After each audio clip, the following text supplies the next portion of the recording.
So today we're gonna investigate the interstate highway road system, where it came from, and how it turned America into a superpower after the Second World War. So our objective today is to investigate the social, political, and economic transformation of the United States in the aftermath of the Second World War. And hopefully, after this, you will be able to explain how the interstate road system affected the American economy after the World War II. So, the interstate highway system was created by Dwight D. Eisenhower, and its actual name is the National System of Interstate and Defense Highways. So, here's a picture of it right here, and you can see that it crisscrosses all of America. And this is the interstate road system. So the road system that connects through each state, and not the intra with a TRA road system that connects inside each state. So that would be like Highway 12 and like Highway 281. Those would be the intra road systems. So it was created during the Federal Aid Highway Act of 1956, and I'll get to why that was created in a second. And at this point, it's 48,000 miles and it's continuing to grow. So the original idea started as the Lincoln Highway, and this was the good road movements of the early 1900s. And so cars, vehicles, bikes, things of that nature were just starting to get into popularity in the Americas. And so, beyond just the city streets where people could ride their bikes, they wanted a place where they could take their cars. And without a highway system, there wasn't one, and most of the roads were muddy, dirty.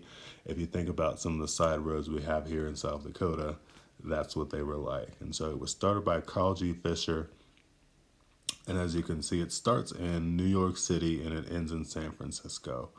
So that's basically Highway 90 that we have today. So it starts in New York and goes out to San Francisco. And so, but as I said before, the Lincoln Highway was lacking.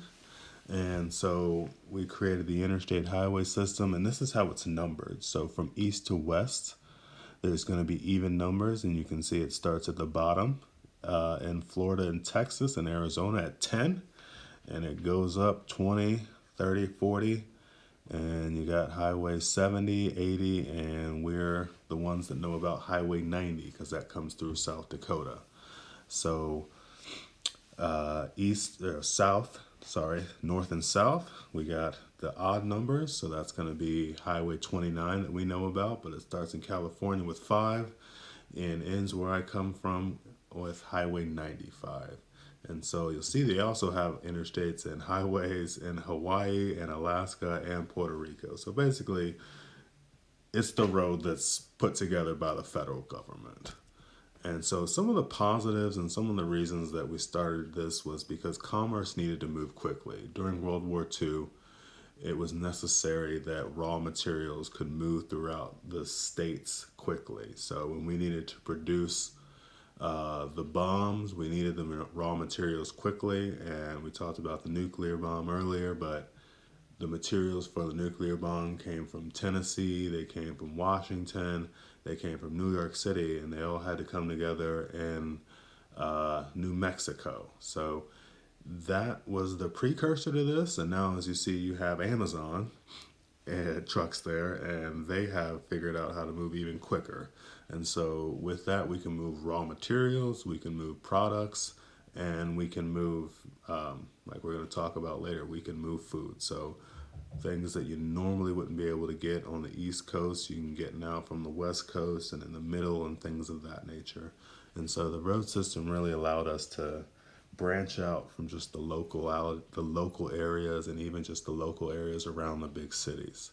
And so, as I stated earlier, the military can move its equipment quicker and more efficiently, and that allows us to take care of any problems that we see quickly and take care of them in the manner that they need to be. And we can also move from place to place, so that helps the commercial tourism industry. So as Americans in the early 20s and were starting to get a little bit more money and a little more cars, people wanted to move. And so people wanted to go to different places, see different things. And that allowed us to move from place to place. So I'm from Virginia, I live in South Dakota. I get to go home 2 or 3 times a year, and I use this interstate system. And beforehand, if I wanted to go home, it was going to be a crapshoot. If the road was going to be okay, if there was going to be a road, or, you know, if the car was going to make it. And so you have some positives to the road system. You do have some negatives, and that's eminent domain. And if a highway needs to go there, the highway needs to go there. And so this is a place called Overtown in Florida, and it was a historically black neighborhood that was doing very well, but they wanted a highway to Miami to go through it. And so they put a highway through it and cut through some of the areas where the businesses were going, and it basically ruined the town's economy. And so that happens in a lot of places. You'll see it happen in Minneapolis, where they go through a city and they take land from people and they have to move, but they don't have the money to move and that sort of thing. And so people do lose their land because of the highway system. And it also has to do with contiguous farmland. So there was land where one farmer had, 2 sides of the road, and the road had to be go through the road. And so now the farmer has to take his tractor 2 or 3 miles to cross the crossing that's for him.